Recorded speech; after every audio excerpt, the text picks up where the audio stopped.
Right from the start, when he burst into the public's attention in the UK, Starman and Top of the Pops, and then a generation of kids watching it with their parents, and the parents saying, is that a boy or a girl? And Bowie was it for them. There's a starman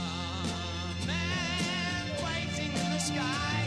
He'd like to come and meet us, but he thinks he'd blow our minds. The hard thing about growing up in the 80s and trying to appreciate David Bowie was that you couldn't really get a handle on why Bowie was so important. I remember as a kid reading NME and Sounds and Melody Maker and seeing all the artists I really loved talk about David Bowie and how important he was. And then I'd turn on the TV and what you get would be his version of Dancing in the Streets. And you couldn't really triangulate this incredible figure with the person who actually wasn't making that great music. So it wasn't until adulthood that I guess I really got David Bowie and started listening to those 70s albums, which still sound extraordinary. This heavily compressed, thuggish glam rock with these incredibly sophisticated lyrics over the top. Keep your electric eye on me, babe. Put your right gun to my head. Press your space close to mine now. I'll breathe out in a moonlight daydream. Oh yeah. For an artist so enigmatic and so important, I thought it was really wonderful that throughout his career he decided to mock his own kind of reverence.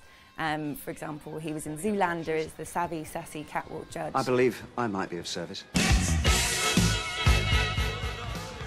I first fell in love with his music through Ziggy and that kind of early glam rock where he just looked this extraordinary alien, otherworldly creature.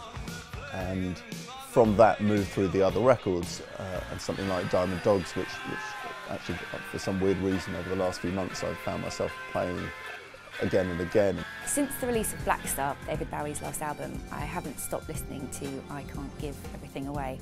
It's a song that has loads of very macabre symbolism in it now, and even back then, but it was almost a message. It's the final track on his album and it describes blackened hearts and skulls on his shoes and feeling unwell and trapped. But while this is such a kind of beautiful send-off to his career and life, I think I'm going to choose to remember David Bowie as not just a very important cultural figure, but somebody who was really willing to make us laugh with his own reverence. I kind of didn't realise that every aspect of pop culture in that time had been informed by Bowie. It was almost impossible to see a pop act and there not to be some trace of Bowie in their DNA. It seemed as though there were literally nothing that hadn't already been done by Bowie, which I think makes him, well, the greatest pop figure since the Beatles. Well, I think there's certainly a case for that.